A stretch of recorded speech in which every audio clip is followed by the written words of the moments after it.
science fiction. We make no guarantees, however, how long it will remain fiction. Fiction.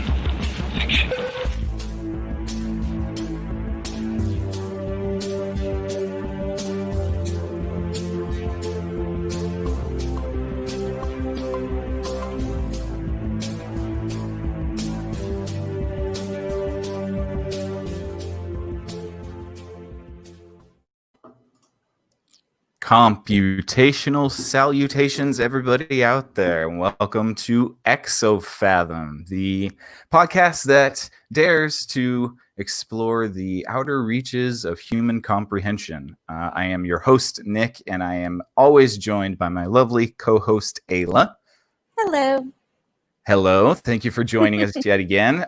Folks, I wanted to say hello and welcome to this episode, which is probably going to be a continuing conversation.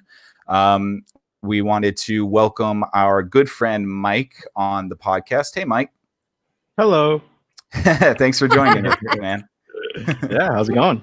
Good. Yeah. So we wanted to get you on because you're basically the only person that we really know that would have any authority on talking about this conversation. We're going to get into of artificial intelligence.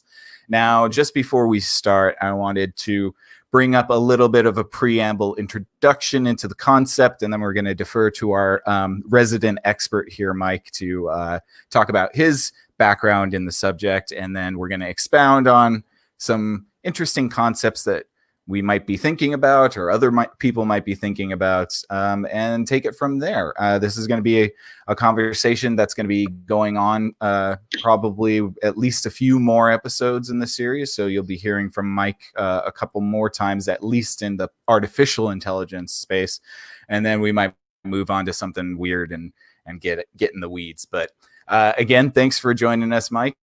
Going to jump right into this intro, and then we'll get your thoughts. Okay, so the intro to artificial intelligence, the once far off sci-fi fantasy of the development of machine sentience has been inching closer and closer to reality since its inception in 1955. In Dartmouth University in 1956, the term artificial intelligence was coined by John as an effort to separate itself from the parallel practice called cybernetics.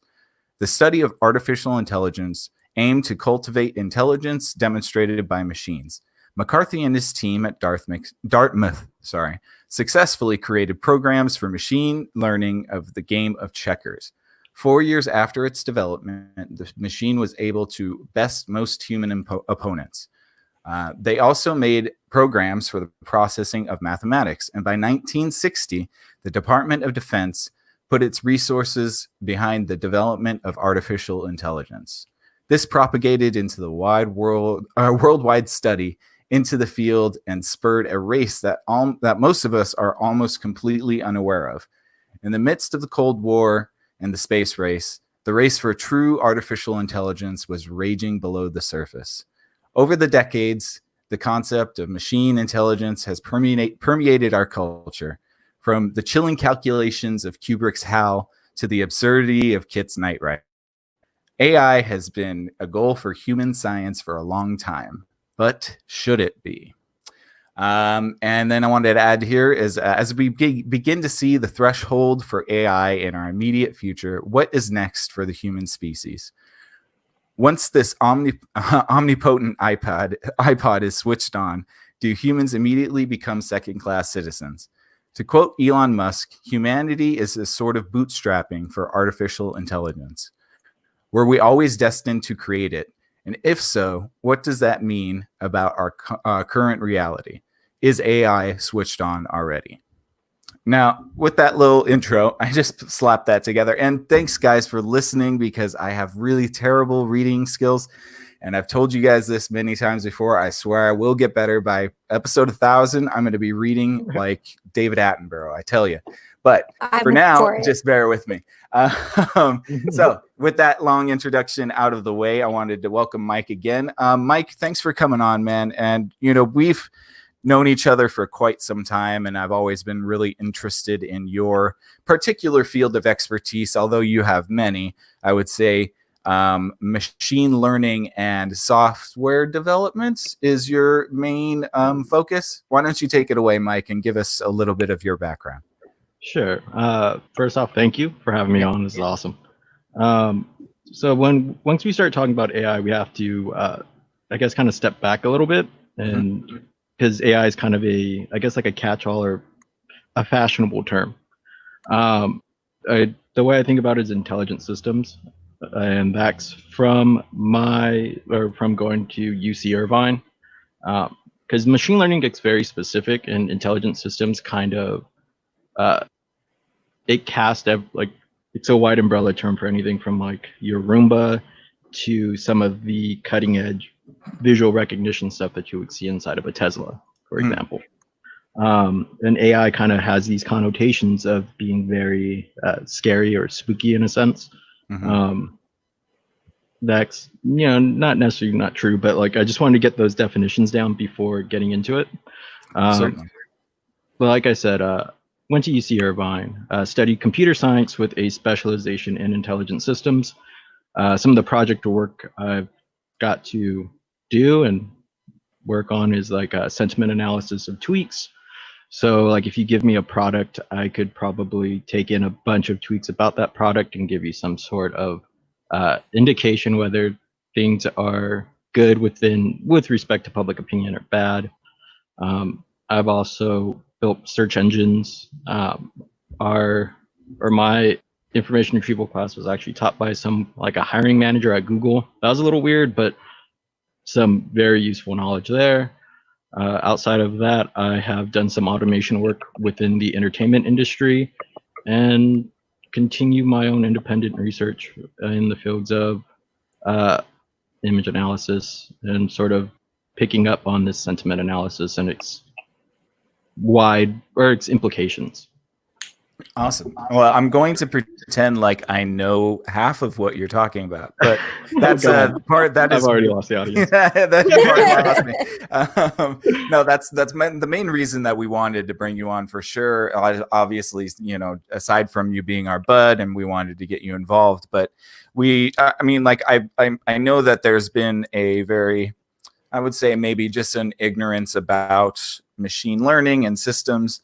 The public it's very kind of like out of reach for the public understanding. And I think there's a lot of mystery around that. So I would ask, is there anything in particular that you think that is a misnomer about AI in its current cultural setting, the way we see it as maybe an unknowing mass? I'm kind of hesitant to think that AI will completely replace us. I think culturally, it's a popular opinion that, once we kind of erect these things, they're just going to take over everything. And right. I don't see that playing out that way, or at least I'm optimistic in that sense. I kind of see more of a transcendental future where you see AI and humans kind of merge together, and you create this the society of, I guess, this new merged being. Yeah, more of the Kurzweil sort of experiment where he's, trying to reach that. What do they call that? The hell do they call that when you finally reach the point of merging with the machine? Oh, singularity. Yeah, there you go. Singularity. Thank you. Yeah. So I think that's good. I think that's important you said that, because there is, to me, in my mind, there is a sort of like a fear around artificial intelligence. And for obvious reasons, especially to lay people, the only reference we get to artificial intelligence is really the the HAL 9000s and the Westworlds and, this dystopian Terminator. Sort of the Terminator. Exactly. So we only really ever get a sort of negative view about what the machine takeover could be. It's interesting that you say that, you're more optimistic about that. And I think I'd like to get into that a little bit further. But Ayla, we haven't heard from you yet. And I was wondering if you had anything to add or ask Mike.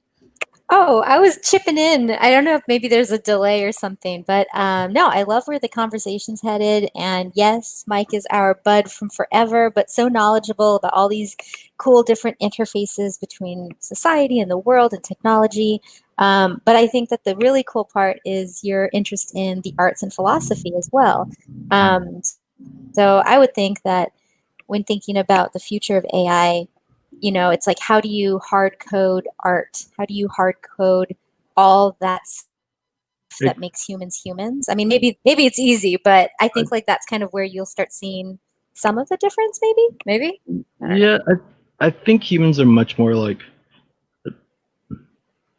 a combinatorial type animal. So we're like a walking set of meat with all these different ideas. These ideas change, and the combination of these ideas make up our persona or personality. I think, at least. With respect to the arts and stuff like that, art ends up becoming a product of that combination of ideas, and if I'm allowed to expand as well, experiences, within some sort of defined environment, whatever. But with art, I think what you have to do is just give the machine a few bits and pieces and kind of let the natural chaos happen that happens with any sort of machine learning algorithm. Like, there's a lot of research into like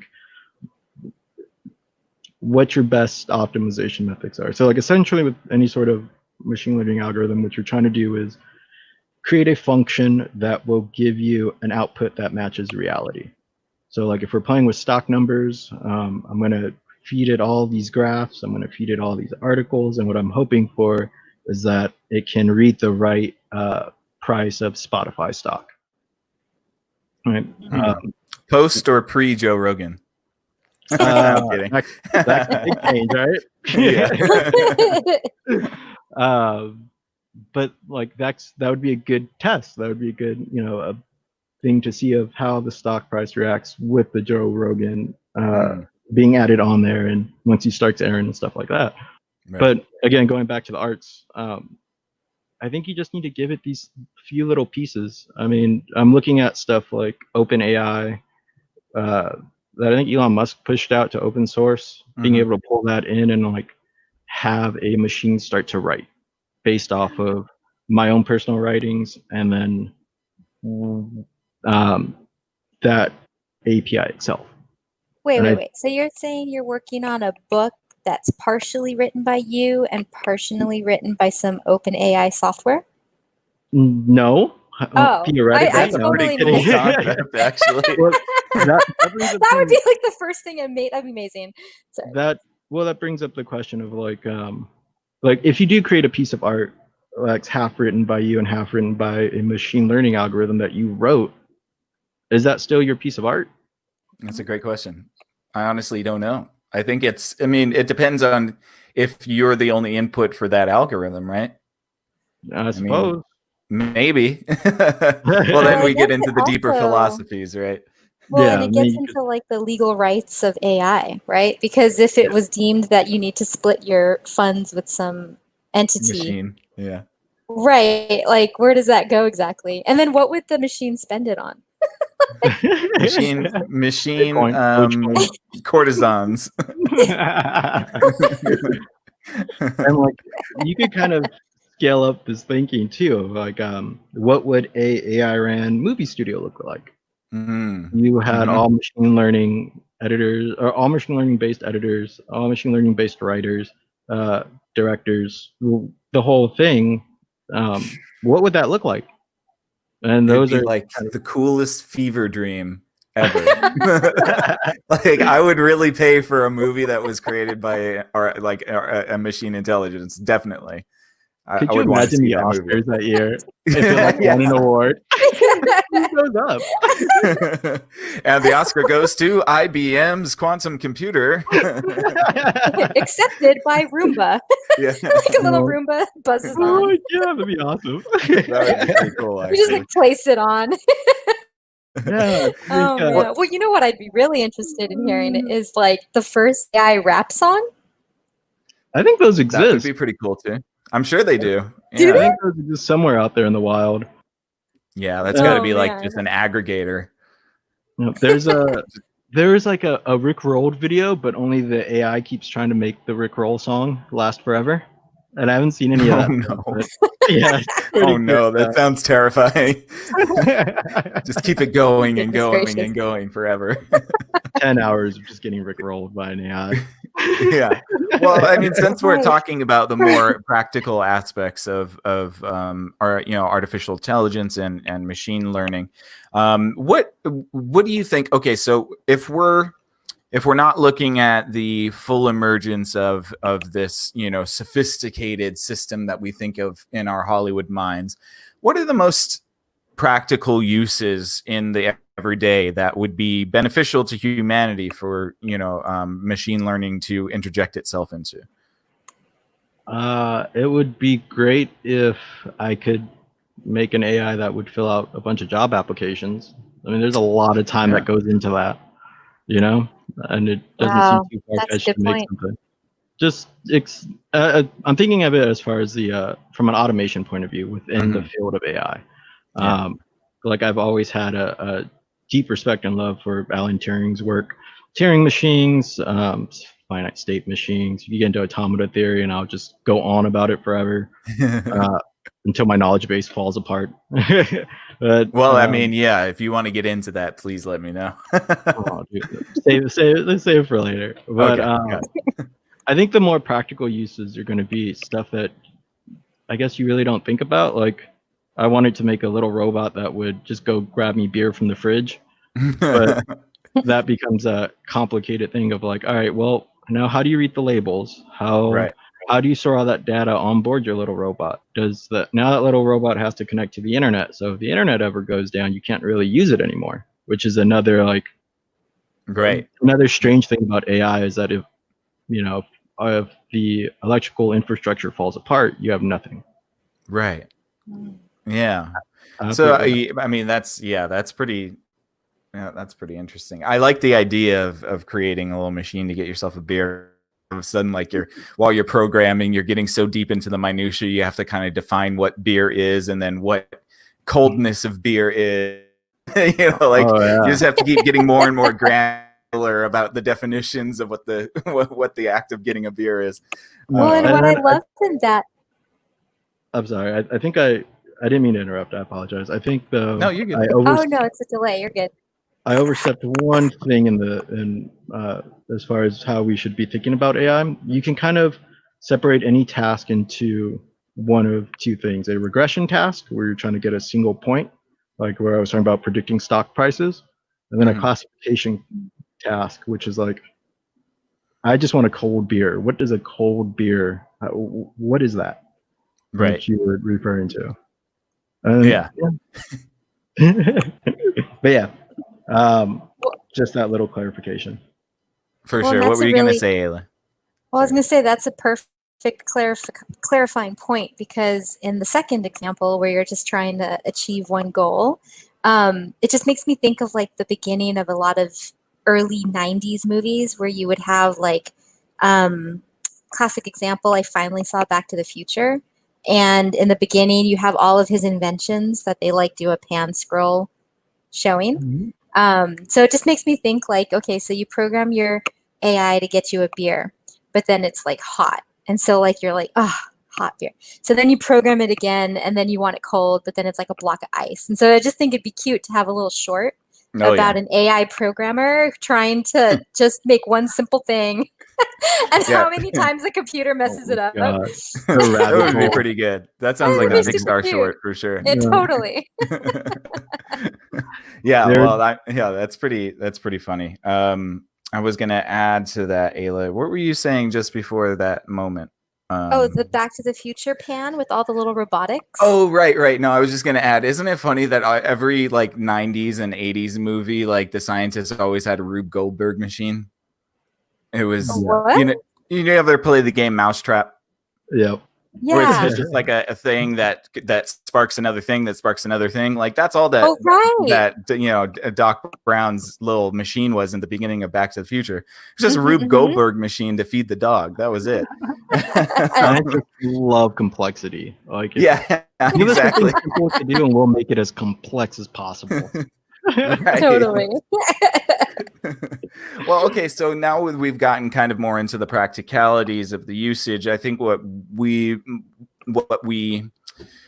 might want to talk about is how we may be contributing to the amassing of some sort of larger scale intelligence. I mean that in kind of the respect of data collection and like mass data collection, and how we kind of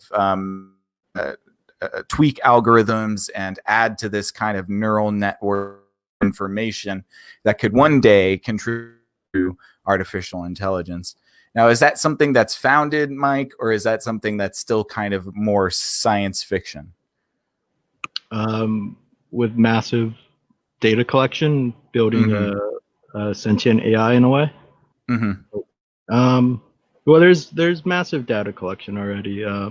Like one of the terrifying aspects of that sentiment analyzer that I worked on is that it's not too far to start to build psychological profiles based off of social media profiles.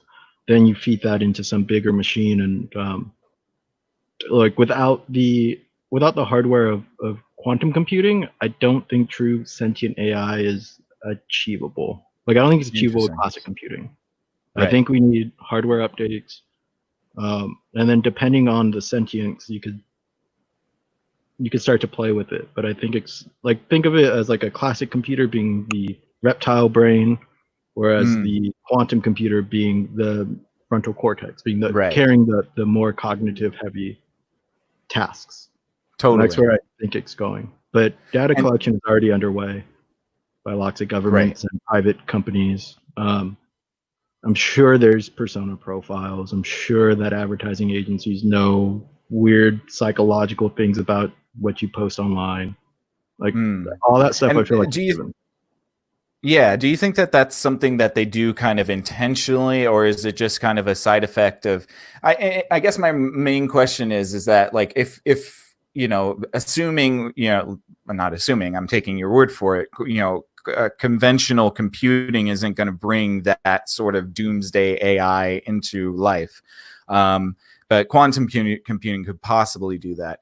Now, I want to ask: is it possible that we already have that technology that we're just not being aware of, or do you think that the private sector, the people like Google and IBM, they're really on the cutting edge of this stuff, and if we had that type of capability, we'd probably already know it by now? That's a hard one. I'm not too sure. Like I was raised on the idea that the military is always like 10 years ahead, 10, 15 years. So they may have it and just not say anything about it, which, is fair. But as far as private companies, I think the private companies are like the visible cutting edge. If there's anything beyond that, I wouldn't be shocked that it existed. Right. And so when you mentioned quantum computing, I know we'll probably do an episode about that separately, and we probably will. Ayla and I just recently watched that show Devs on Hulu, and it is briefly about quantum computing, and it's, for the lay people so that they can understand it kind of, and probably ingratiate us into accepting it at some point in our society. But what I found interesting is the prospect, and I'm wondering if you have any idea about the validity of this as well, the prospect of being able to see into the past and the future using quantum computing. Is that just speculation and far off fantasy, or is there any actual science or possibility to that? Well, let's try to break it down a little bit. Like, if yes, please. So like if we have like let's just count ourselves as an electron. So there's, one of me here in this time and space, but due to entanglement, there's another version of me, like either in the past or in the future, or maybe there's more than one of me. It's not, if you can get to that, from my understanding, this is where I may fall apart, but if you get to that, like one version of myself, it's not unreasonable to think that you can just jump right back in time or forward in time, depending on whatever your other self is doing.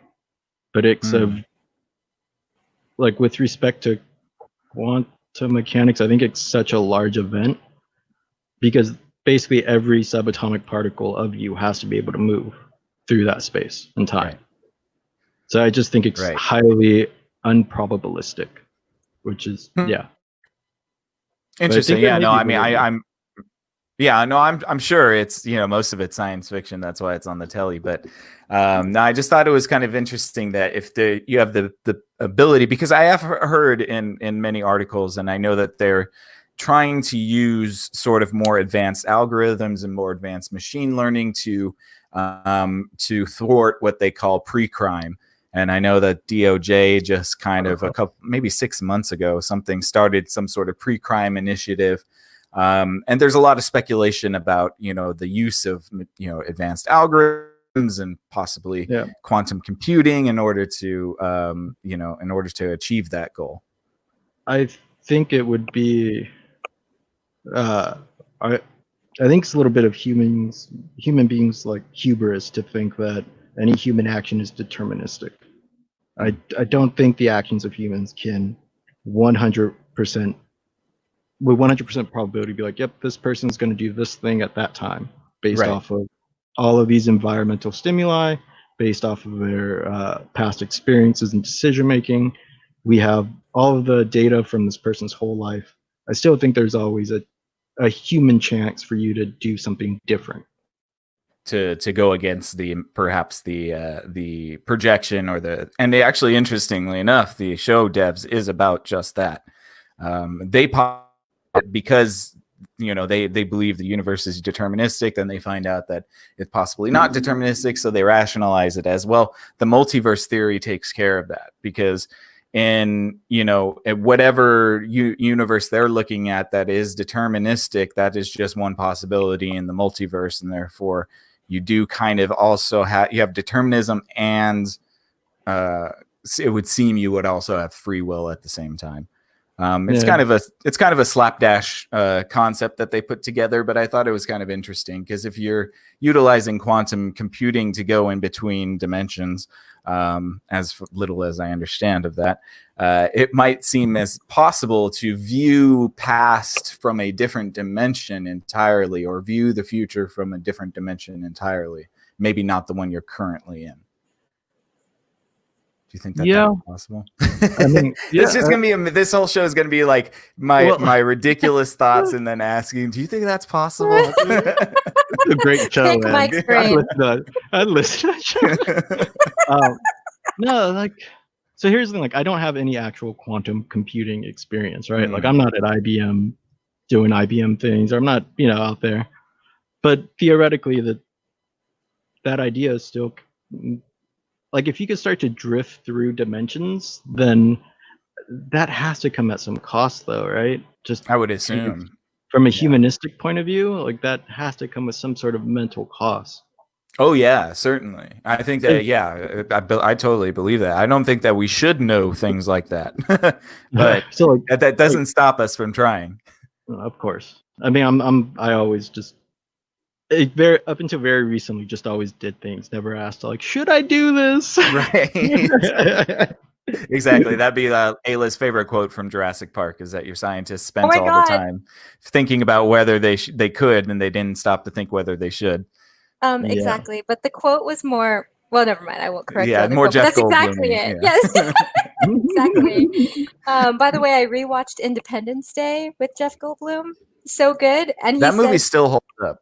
It still holds up. I just was like jaw on the floor at the end when like the little president gives his speech and they show the crowd. Oh man, I was just like, yeah, it was so good. But that quote, eating up aliens, it's so good. Yeah, yeah, right. Will Smith, he just punches it in the face, and he's like, "Welcome to Earth." An alien. That's the most American shit ever. On alien, punched in its face. Yeah, exactly. But it's interesting. You were talking about, I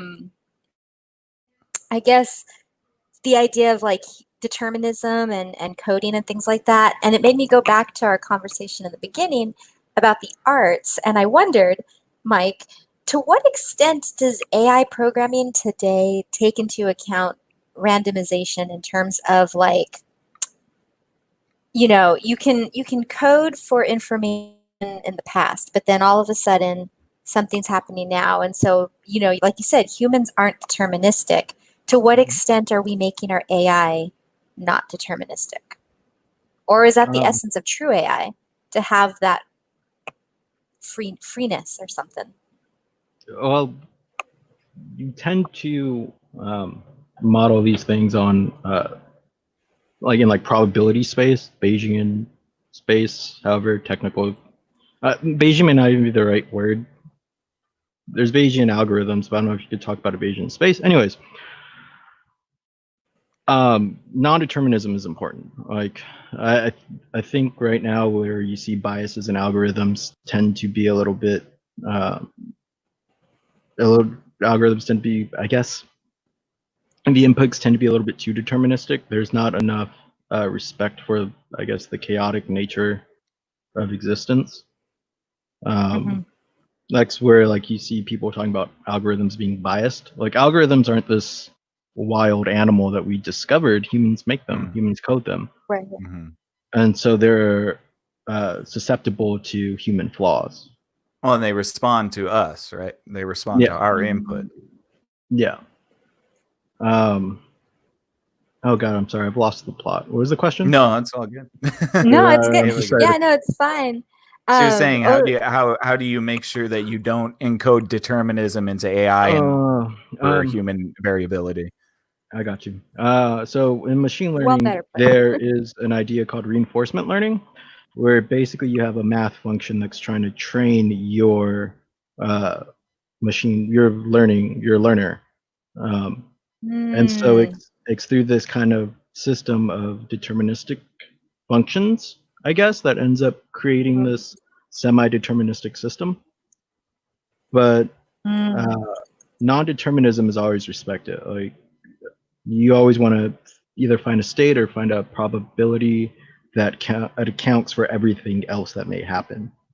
Even if it ends up in a larger error margin, it might be better overall. If that makes sense. And that's interesting that you talk about larger error margins. And in a sense, now you're really clear about this stuff when you talk about it. But when you talk about the error margins, I'm just thinking about like outliers, for example, right? So if the learning code mechanism or whatever is saying like, every time this happens, you're going to learn X. And then when this happens, you learn Y or whatever. But then some crazy outlier happens once out of like 1,000 times. What would I don't even know how it would deal with that situation. Or unless it's like. So imagine, like we're not, like you have a standard baseline behavior for all of the events you go through in your life, right? And then some crazy outlier event happens. Most of the time your behavior doesn't change from your base behavior. The same is true in AI. Like ideally that outlier, you just mark it as a wide error and maybe look at it. Maybe look at it meaning, your system of functions. And it either will adjust for that outlier, which typically is bad because now, like you said, you're fitting for erroneous data. But ideally, you would continue what happens most often, or your average cases. So you don't necessarily want to correct for that. Now, if you have a bunch of outliers, like, if I made a chat bot and I was trying to pass it off as a real person, but a bunch of 4chaners went and hacked it by talking to it and giving it all these racial slurs and giving all this kind of really negative things, it's just going to go around the world spewing these negative things because those outliers are now all the data that it has. Isn't that interesting how that's such a great facsimile for what's happening with humans on social media? Oh yeah. I mean, like, never read the comments, people. Yeah. Like if you think about it, we're just kind of training ourselves to become little deterministic machines, except we're not the variabilities anymore. We're kind of stamping out the abilities and creating a more homogenized understanding. Let's not get into that philosophical. I know that's debate. a whole new ball of wax that we could get into. Well, but like, okay, so speaking of balls of wax, one thing I wanted to bring up while we were talking just, casually about all of this was that movie Minority Report. Mm-hmm. Do you both see it? Yeah. Yep. Yeah. And so like for those of you who haven't seen it, because I forgot we're actually being recorded right now, we're live. But so it's just this idea of this guy lives in a world where they have and this is what's weird to me in that movie. They have these people. Well, you know what? Go watch it and then come back here because spoiler alert, I'm just about to blow up the whole movie. Spoilers. Okay, so in the movie, Spoilers. the idea, yeah, spoiler. But right, so remember, like in that society, you have this like machine or whatever that can see what crimes you're about to do before you do it. And so, little Mike, you were talking about how, like, what if there was a learning AI program that could observe your social behaviors on Facebook or whatever, and then spit out this probability factor for like crime or whatever. At what point do we have the ability to correct for that in a society in terms of like justice and outliers? Like at what point do we say, well, the probability that it's right more often than not is better than not using it at all?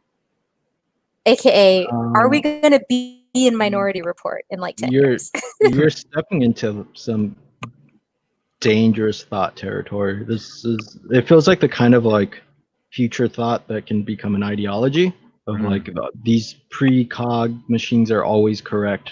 I don't care what you say. Like that gets down to the idea of human determinism. And I'm not advocating for that. I'm just saying, how do we not go that route? I would like to go that route just to prove it wrong. Just to show that humans are not deterministic. Yeah, I think we might have the opportunity to prove that at some point, because those technologies and indeed the idea of pre-crime are already at our doorstep. We also have the I think one of my big apprehensions about all of this is in of insurance, and I think that the more sophisticated, because I won't use the AI trip, I'll say the more sophisticated the algorithms and sort of the machine sort of learning process goes, I believe that insurance companies and probably major corporations and all that stuff will bring that data to basically hedge their bets. So I could see it where, take your idea, Ayla, of this like profile of a person. They have they have the insurance company gets your profile and says, oh, you have an 86% chance of, a tumor or an 80, something, so it's like you're automatically creating this sort of underclass that is kind of Gattaca style, where it's like, only the fit are going to be able to have insurance and everybody else is going to be screwed. Well, now too, or jobs that rely on physical health. Well, I've thought about this in the sense of like looking for data engineer jobs and data scientist jobs within the insurance sector. And like, you can set up a system that can count all your preconditions and be like, there's this much of a chance that you're going to get cancer. Sure, you'll get on like the donor list, but according to the algorithm, there's 20 people that are more deserving. And that's where things get shady. Like I'm 28. You think? I'm a cigarette smoker. I drink whiskey out of a bottle. I skate and sometimes drive cars quickly. So you're ticking all the boxes. Yeah, I'm just like the worst insurance thing ever. And this man will always have scabs. Like I just want a human to decide that. I don't need a algorithm to tell me I'm not worth an organ. Well, and I think what it comes down to, and I think it just circles back to to what we were talking about prior, and it kind of touches on a little bit of the Westworld season that just passed. But it would seem to me that unless we build this system to account for the change in human behavior and the possibility for change, then you're going to see the determinism and this dystopian nightmare. Because one thing, and I think we've seen this especially with the I'm not going to get like crazy with this, but the climate of social media is that, you're able to kind of look at somebody's past, and if they've said some off color things in the past, you're able to kind of judge them now. I think what in that same token, we're kind of creating that determinism already. And I think we need to rein back on that ourselves as well, because we don't want to create a world in which humans are not allowed to improve. Yeah. Well, there's some interesting concepts being played in there, right? Because you're assuming, one, that any information that you view on social media from somebody's past is now like some special truth about that person. Coming from like growing up on the internet, it's very common to develop a persona, an internet persona. So if I post up a bunch of stuff for the last 10 years living through this persona, or 20 year, however old you are, whatever length of time, is that really you? And then, you could kind of look at this from an information retrieval, information extraction point of view of like, if I have a video of you doing something, you did the thing, however, it's uncertain what intention you had in doing the thing. Right. It lacks context. Yeah, but we have a sensorial stimuli telling us this person did this thing for this reason. That sort of determinism is being played out every day with humans. Right. And I think that's what that's what I was meaning, is that I think my point is, in order to avoid a future in which AI operates on determinism, we have to kind of also accept that we're ever changing and immutable, and like we're able to change as individuals. If we are going to put ourselves personally into little tiny boxes, then it only would stand to reason that any robot overlord in the future to do the same for us. Yeah. No, I'd agree. Just picturing robot overlord. Yeah, exactly. Because my mind goes to like Toy Story with the aliens and like the claw. Oh, the claw, yeah. Yep. Like, yeah, I don't know. But I wanted to go back to what you were saying about like the idea of AI. It would need some sort of power source. So like the idea of the Matrix and all of that kind of stuff, like they had to use humans as a power source, which is already wonky science as it is. Although, if you haven't known, there are papers out there about DARPA creating a robot that eats human flesh. What? It's real. Yeah. That was just a little experiment they did. Yeah, why not? Yeah. They created a robot for wartime to consume dead bodies as fuel. And that is a real thing. And and it's every bit as terrifying as you would think it would be. Oh my God. It was developed in 2003 and 2009 as part of a military project. And in 2015, apparently EAT-R is no longer being developed. Eater. Eater. We better hope that that robots don't come to life, because they're going to remember that. Oh my God. Yeah. It's called an energetically autonomous tactical robot. That's what EATR stands for. They love their acronyms. Oh my God. This is what? But like, okay, so again, getting back to Independence Day. Freaking like the best scene ever.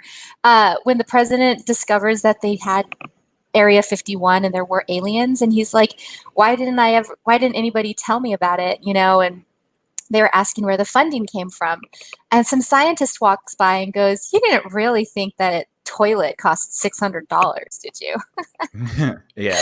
And it kind of all makes you wonder, like, I mean, who would I don't know. I pay my taxes every year. I don't necessarily feel comfortable knowing that like some part of it is getting used to make energetically autonomous tactical robots somewhere. Oh my God. Sorry. That was a total divergence. The black budgets are fascinating, and we'll have to get into that as well at some point. But yeah, what were you going to say, Mike? No, I was just like, they're not going to tell you being funded for that stuff. So don't worry. Don't ask Yeah, questions. right, exactly. Yeah, You don't just know. keep getting mad You that only we're buying find out after the fancy fact. toilets. Yeah. Well, there was one more I wanted to touch on. I think we still got a little bit of time here. Yeah, we're good. I wanted to touch on because I think that it's easy for us to get into a tizzy and maybe doomsday say about some sort of giant AI system that takes over the world and wreaks havoc on humanity. But I think along with Mike's sentiment, that when it's the quantum computing needs to be much more sophisticated for that to happen. I think it would in more reality or more of a realistic sense, what we're seeing with the sort of social credit system, the algorithmic censorship, I think these are the types of tools that are going to be used by government that kind of have AI based systems in them, but they're not fully autonomous themselves. They're kind of just tools of overreaching government. I think that that's going to be far more likely, and that's almost more scary than some robot, or some, artificial intelligence ruling over us, because that means that it's in the hands of humans. Oh yeah, I think that already exists. Definitely does. And due to some some weird laws being passed, how do I want to phrase this? I am not colluding with anyone in Hong Kong to go against the Chinese Communist Party. Oh, right. Yeah. Yes. Anyone listening to this that may be in Hong Kong, this is not advice, this is not observations, these are just hypothetical things. If a country was to use AI in these ways, it shows the worst sides of human nature. Things like social credit systems, things like facial recognition to extend law enforcement abuse. It's the worst case scenario. It really is. The deeper, and you could go into different scientific studies and point out where AI can do some pretty awful things as far as a tool. However, whether or not a government would know how to expand on this stuff, it would be how they source their knowledge base. Because all this is knowledge work. So it's easy to steal, but it would be hard to expand upon because you won't know the fundamentals to be able to build off of that. Right. Well, and it would stand to reason that in order for a system like this to, let's say, capture a society, the society would have to be drastically changed in order to accommodate this system, right? It depends on the society. If things like social cohesion and collectivism is big, one of those terms might be inflammatory. I apologize if it is. But, yeah, right. But those, like, if that's big, then you can simply turn a group of people to behave this way by, a social credit system, by saying this is the best way to operate as a society. Here's some brownies. Here's some money. Here's whatever. Don't go drinking. Don't be drunk out in the streets. You might not be able to take your train to work anymore. Yeah, jeez. Little things like that are actually real things in certain places that I will not define. In other areas of the world, there are certain instances in which you play too many video games, you lose the ability to travel outside the country.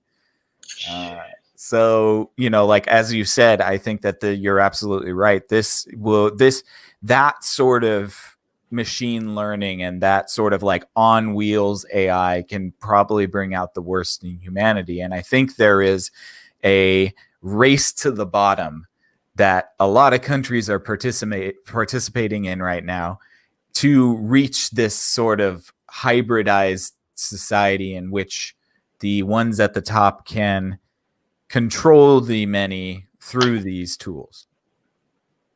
Yeah. But I think that's always existed. Like as far as technology has pushed itself, there's always going to be people that want to use it to control larger populaces. Certainly, I would definitely agree with that. I think that's absolutely human nature is to dominate and to control, and we see that across time for sure. But I would say, you know, like if people really wanted something to be aware of, I would say the social credit system is by far the most terrifying thing at our doorstep. I don't think we need to worry too much about, you know, entering the matrix, but I do think we need to worry about that type of thing. Oh yeah, and in a weird way, in the States, it sort of exists with the idea of like cancel culture and the idea of ostracization. Right. You're raised to be conditioned that being a pariah is a bad thing. So you're kind of already starting to build in that social credit type system of like, if I work well within this small clique, then the small clique is going to give me back some sort of payment in a social way. Right. They call that in the, I think that's the Japanese saying of like the tallest peg is the one that gets smacked down. Right. It's like it's kind of like the other side of the squeaky wheel gets the grease. So it's the tallest peg is what gets smacked down. So it's like there's the two dichotomies there, because there's like this idea that conformity is the way that you can kind of survive and ride underneath the current of inspection or critique. But also in American culture, we kind of hold this idea that the squeaky wheel is the one that we need to attend to. So it's interesting that these two dichotomies are kind of fighting with each other, but also utilizing those kind of conflicting philosophies to the same agenda, to the same push, you know? Yeah. I think the best way to counter this sort of system, sort of like social credit system, is to always have respect for your individuality. Like you shouldn't change your behavior because you get a +1 on an app. Right. Yeah. No, I definitely agree with that. And I think that that's kind of, in a way, whether AI is here or whether it's 100 years from now, we are marching to its arms in a way that is kind of interesting, because like we've said, in order for this system to kind of it would stand to reason that if we wanted to, and if AI wanted to be successful in its inception and in its prolonged, reality, it would want the birthing culture to acquiesce to a certain particular modality of perhaps collectivism.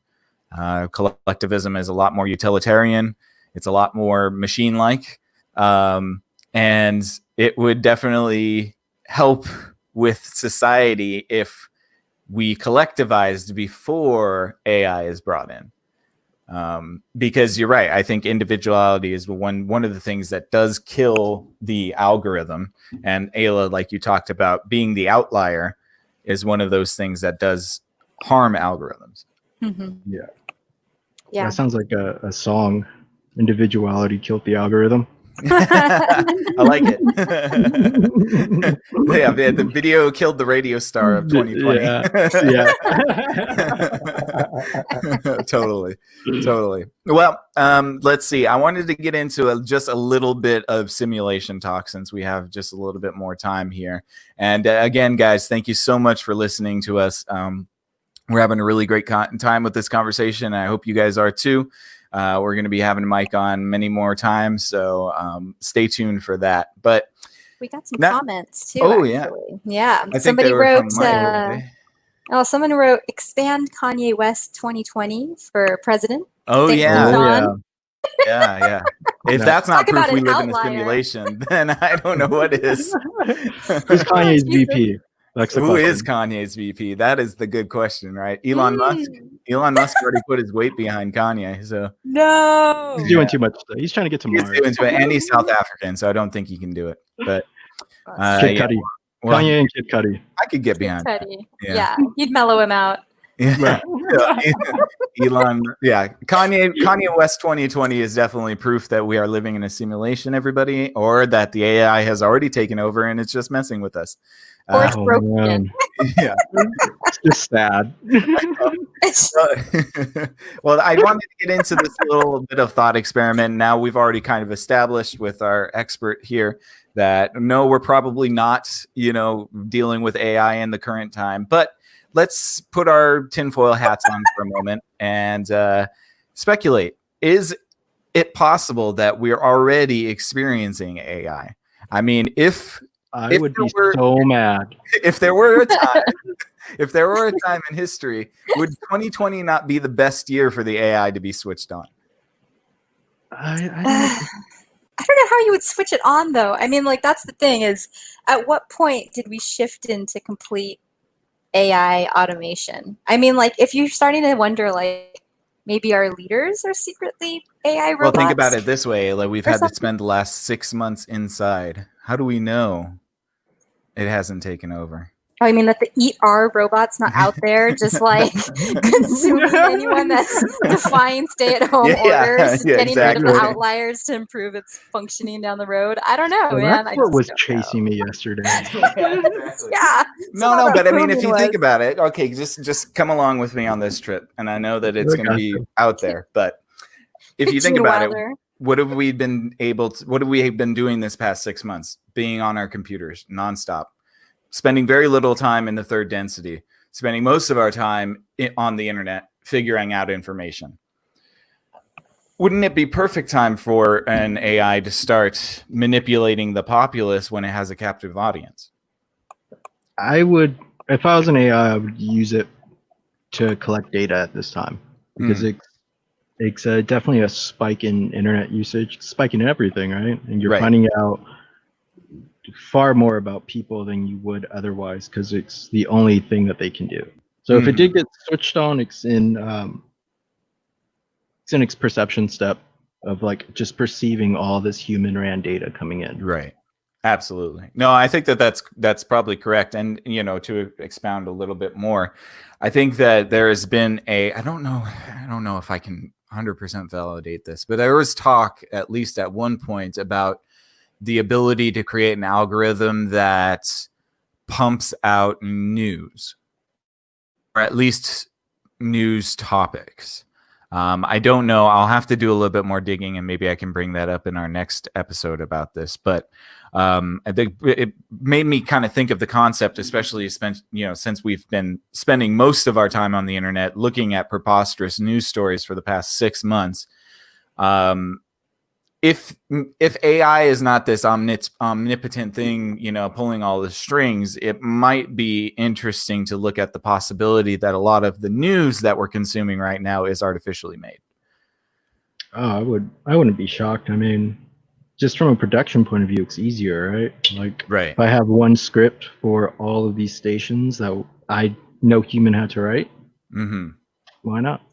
Yeah. Well, and I think that's kind of like where I stand with the thing. I don't necessarily think that, some crazy computer is calling all the shots right now, but I think that algorithms are being utilized and weaponized to manipulate the populace, and especially during times of stress and high upheaval. I see this more and more, where I see a deluge of crazy articles that seem to confirm everybody's biases, but don't really give you enough to be 100% sure about anything. It's a shift. Well, the machine learning point of view, the change of the algorithm, the change of the stuff that you're seeing is a shift in weights, a shift in hyperparameterization. So like if we start to cut up our information in different sectors, it could just be a coder saying make this sort of news worth 2 times as much as the other news. Right. And so now that news comes up higher in your feed, or just pulls an article out of who knows where. Right. Or generates the article in the using all the buzz terms and like, because it would stand to reason that any sort of our algorithm could aggregate the most clicked buzzwords and the most clicked topics and make some sort of hodgepodge article. And since most people don't read past the headlines, it doesn't really even have to make a whole lot of sense in the article meat itself. Yeah, Well, we and I could get think that's into where- term frequency, inverse document frequency measurements of corpuses. Corpus. Corpus. Oh, yeah, if you want. But that's like those are the ideas that you're talking about. Okay. Well, and I think it's the problem with advertising, right? Like, anytime you interject monetary benefit from ideas, that's kind of where you skew things a bit. Like, so newspapers, they've had a lot of dwindling revenue, then they moved online, but they can't sell each paper for $1.25 online. They tried subscriptions, but like nobody really Nobody wants pays. them. And yeah, and so it's like the only articles that are the free articles are kind of like the Rage sexy bait. articles. Yeah, exactly. The ones that are going to really like piss you off. And then you look at the ads and it's all the top advertisers that paid a lot of money to be there. And so it's like the newspapers have an incentive to get you to click on whatever they're writing. And that's a lot of the reason why I think that the headlines have to be so dramatic. And then you read like 600 word or 1,600 words down, and all of a sudden you realize that there's like it could be saying like, oh, somebody said somebody murdered somebody, and then you read all the way down and it's like, but everything worked out, the family actually hired an independent investigator and they figured it out, but you never hear that, like, and it's a totally just it's all fine now, but Good the old headline is just capitalism. messed up. Yeah. And and it's hard because capitalism kind of supports that individualism that you were talking about earlier. And I think that the debate between collectivism and individualism is kind of an economic one, rather than like a societal one. I think that thinking comes out of necessity based on what side you're on. And so, when you start looking like, what, I forget who wrote it. It was like follow the money. Yeah, that's a famous conspiracy term. Yeah. Yep. Yeah, you're getting into the weird weeds, Ayla. We'll have to rein you back here. I'm so sorry. No, but I mean, like, we do not condone any unfounded conspiracy theories, and we do not believe that the Earth is flat. No, okay, yeah, no, you're right. No, all right, these views do not represent Mike. No,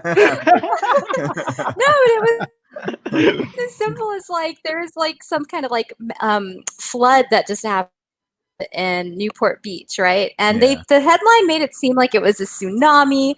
The video angle made it seem horrific, and it's like it just went to the parking lot and like one block up. I mean, it wasn't that bad. It's salacious. Well, and I think that's kind of like the weirdness of reality, right? Where it's like hand in hand, this need for clicks and the utilization of algorithms to propel AI into the future are kind of married right now. And I don't know which came first, but it's interesting because if we are the bootstrappers of artificial intelligence, maybe it's our destiny to kind of create the atmosphere for AI to be born. And then if that's the case, bear with me. I'm getting in the weeds, you guys. Because I've had this thought so many times in my head, and I know it's preposterous, but my theory of reality is that we have been doing this multiple times, basically ad infinitum. The universe has been created through a big bang. We've progressed up into the human species becoming sophisticated enough to create some sort of artificial intelligence, which then creates its own universe through a big bang. And then the process repeats itself, like Russian nesting dolls all the way down. Yep. Now, if that's it, to me, that kind of explains the fractalization of the universe, the idea of the multiverse, the idea of certain quantum ideas. Now, obviously, that is a very far-fetched theory, but it is very fun to think about, this concept that maybe even each iteration of the universe carries a little bit of the information from the past universe. And that's why we have things like temples and ruins and stuff like that. And that, anyways, I'm getting out there, but. Just to add to that, interesting. though, the hippies have the concept of the Akashic records, that Right. everything that's ever existed is in a vault somewhere. I mean, if that's true, how is that not just a server? Well, and I'm swear I must have had a dream. No, I Yeah. agree. But I swear I must have had this dream, and I can't for the life of me, I can't find the article. But I swear I read an article where it talked about the deeper you go into the quantum field, the more pixelated reality becomes. And I don't know if I can corroborate that right now. And that could have actually been from our previous series, Ayla, on the CIA document. That might I'm have trying to been think. what I was thinking of. I think that is. They talk a little bit about it in like The holographic the universe heart of theory it. and all of that. Yeah, Which because I think is possible, because if the holographic universe theory seems to fit with the simulation theory as well. But yeah, we're gonna have to finish that CIA doc next week. We're almost done with it, so it'll be pretty good. And we have some comments here, guys. Yeah, I don't know go for if it. you want to go through them. Ayla, please do. Okay, sure thing. So a while back, our friend Keelan made a point that Kanye does have real supporters. He does. And he thinks that Right Kanye here. is Neo. Yeah, Wait, maybe he is. He's breaking out of the Matrix. I mean, look, if it's going to be somebody, it'll be somebody like Kanye. You know, he does he's so call himself bombastic and Rebus. out there. Yeah. Yeah.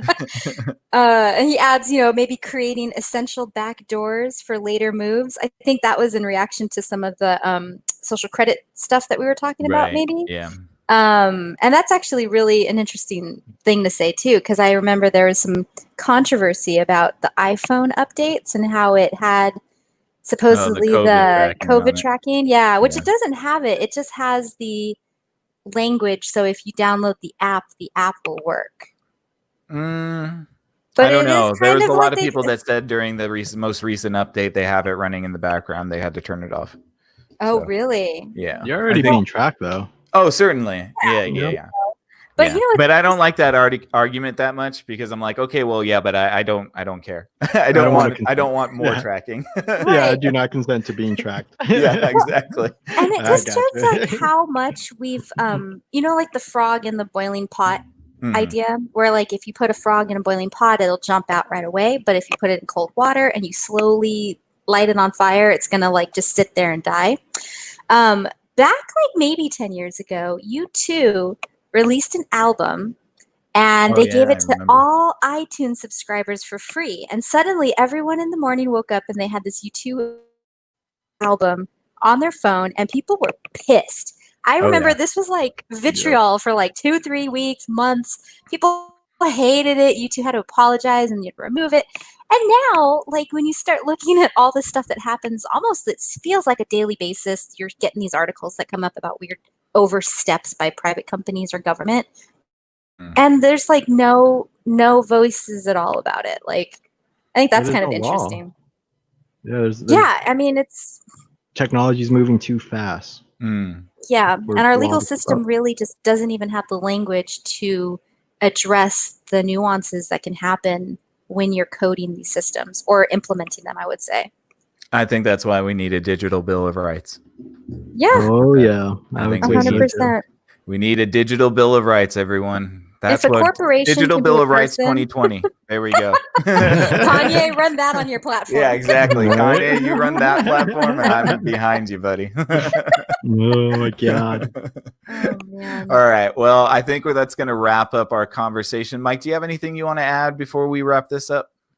No. Thank you for having me on. Awesome, man. I want to come back. Yes, absolutely. We're going to have another conversation. Maybe we'll get into some simulation theory and some other weird stuff on your next trip.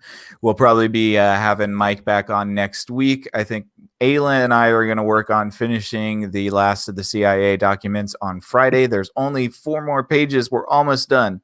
So thank you very much for sticking with us on that one. And we'll be happy to kind of wrap that up and then package it for you in a nice little 6-part series where you can listen to the whole thing without having weeks of interference. So, so sorry. Yeah. Life is kind of hard. Yeah. Things that happened. I know. The hiatus is bad, but we're going to do our best not to let that happen again. And I want to give a quick shout out to my buddy Keelan at our Thinkering Talks. He's got his podcast, If Numbers Could Talk. I know he's coming up with a whole bunch of episodes. I'm going to be talking with him tomorrow about how we can get those on the channel so that you guys can enjoy them. Please stay tuned for that. And we'll be coming back with Thinkering at some time in the undetermined future, but we will let you know. Anyways, thank you so much, you guys, for listening. We hope you have a wonderful night, and we will see you on the next Exofathom. Good night, guys. Peace.